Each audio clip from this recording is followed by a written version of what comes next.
भारतीय सेना के जवानों ने म्यांमार की सीमा में घुसकर मणिपुर के 18 शहीद जवानों का बदला ले लिया। जवानों ने 100 से ज्यादा उग्रवादियों को मार गिराया है।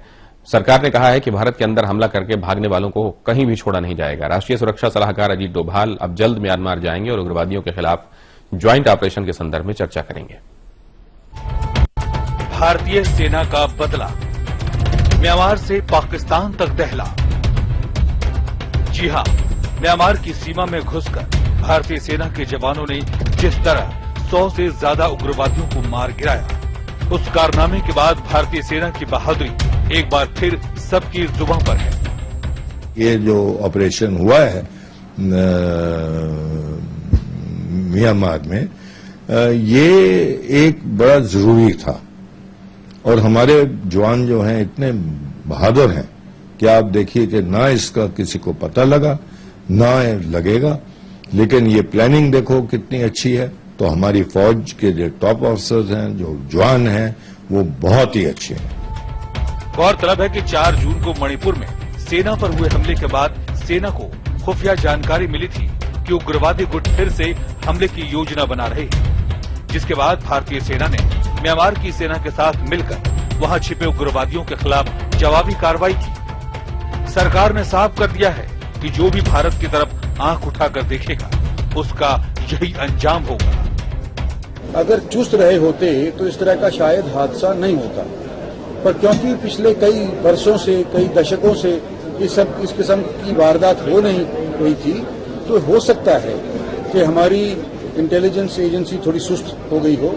उसका हर्जाना इस तरह से भुगतना पड़ा कि हमने अपने 18 जवान खो दिए। अब वो 18 जवान खोने के बाद जिन लोगों ने उनके ऊपर आक्रमण किया था, कहाँ रहते हैं कहाँ नहीं रहते हैं, उसकी प्रतिक्रिया चल रही है। और क्योंकि एक बार ये वाकया हो चुका है तो दोबारा से ना हो, उस तरह का पूरा बंदोबस्त आज के दिन हमारी आर्मी और इंटेलिजेंस यूनिट करने लग रहा है। हमारा देश में घुस करके किसी और जगह से ट्रेनिंग लेकर के हमारा यहाँ जब नुकसान पहुंचाता है तो उसका जवाब देना वो भारत का कर्तव्य होता है। दरअसल पिछले 4 जून को उग्रवादियों ने मणिपुर के चंदेल जिला में घात लगाकर भारतीय सेना पर हमला किया था, जिसमें 18 जवान शहीद हो गए थे। जानकारों की राय में भारत को सीमा पर सतर्क रहने के अलावा विवाद की जड़ में जाने की भी जरूरत है। चुनौती तो है और चुनौती को हाथ में लेते हुए जो काम किया देश हित में, वो देश वाला सब मिलकर के उसको हम लोग को इसको सैल्यूट करना चाहिए। सेना के जवानों को और जितने भी लोग इसमें जुड़े हुए हैं, ये प्रक्रिया है बहुत बड़ा, इसमें एक कोऑर्डिनेशन का आवश्यकता होता है।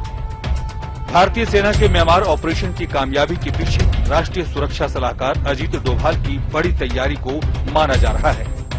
पीएम मोदी के साथ बांग्लादेश दौरे पर जाने से ठीक पहले अजीत डोभाल प्लान बदलकर बांग्लादेश जाने की बजाय मणिपुर पहुंचे और वहां कई दिनों तक डटे रहे। इस दौरान उन्होंने सेना और इंटेलिजेंस एजेंसियों के इनपुट पर नजर रखी और फिर इसके बाद इंडियन आर्मी ने म्यांमार बॉर्डर पर इस अहम ऑपरेशन को अंजाम दिया।